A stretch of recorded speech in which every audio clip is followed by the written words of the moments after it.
La parole de l'Éternel se faisait rare au temps de Samuel, pourtant les tables de la loi existaient.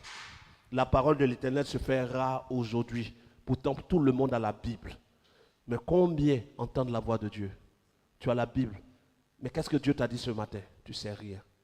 Tu es un aveugle dans ce monde, marchant avec un livre qui ne parle pas, fait de feuilles issues de bois d'arbres de la forêt.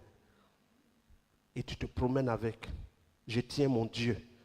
La Bible est la parole de Dieu. Or, la parole de Dieu est Dieu. Donc, tu as Dieu dans tes aisselles. Des fois même, tu ne t'es même pas lavé. Et tu te promènes avec le livre. Mais quand on te dit, entre criminologie et finance compta et comptabilité, dans quelle branche tu dois rentrer? La Bible ne parle pas de comptabilité, de criminaux ou de sociologie. Donc tu es bloqué.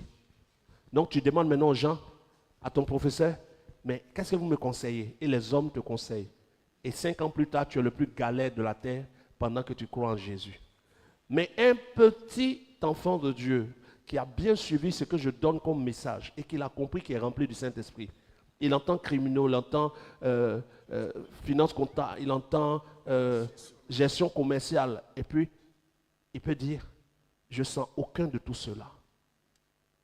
On dit, mais choisis. Il dit, non, je dois aller parler à mon Père. Jésus dit, quand vous priez, allez dans le lieu secret. Et votre Père, mon Père. Il dit, quand il est resté, il dit, je monte vers mon Dieu, votre Dieu. Vers mon Père, votre Père. Mais comment on peut adorer le Fils quand on connaît le Père? C'est incroyable. Comment on peut donner la gloire du Père au Fils? Et il dit, je monte vers mon Père, votre Père, et il est avantageux pour vous parce que le Père même va venir habiter en vous. Et quelqu'un qui est rempli du Père va rentrer dans le lieu secret, invoquer le Père. Et le Père va lui dire, non, ne prends ni criminel, ni tant, mais prends telle chose. 2 ans plus tard, tu trouves la personne, tu es devenu son sorcier, il est en train de passer dans un véhicule, tu le regardes, tu dis, ceux-là, ils ont pris fétiche. On n'a pas pris fétiche. On entend la voix de Dieu. Là où toi tu lis, nous on entend. Pourquoi on entend? Parce qu'on a compris le vrai message. Ce que toi tu lis, ceux qui l'ont écrit ne l'ont pas lu.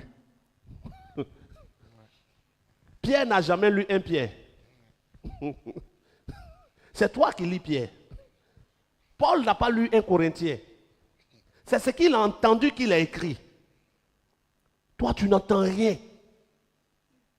Tu peux dormir quelque part où on va te tuer la nuit sans savoir qu'on va te tuer. Mais Paul était quelque part et il entend. Sors de la ville aujourd'hui. Et on le fit sortir par une fenêtre pour qu'il échappe à la mort. Toi-même, tu ne vois rien. Tu peux venir jusqu'à la gare, vouloir prendre un car, et c'est un car qui doit faire accident, tu ne sais pas. Tu es un mouton. Et quand on dit cela, tu penses qu'on t'insulte. Je ne t'insulte pas, il faut que tu te réveilles. Combien de choix tu as fait qui t'ont été nocifs? Et même plein de femmes qui se sont mariées sans entendre la voix du Saint-Esprit, en écoutant la Bible, lisant la Bible. Et aujourd'hui, c'est les box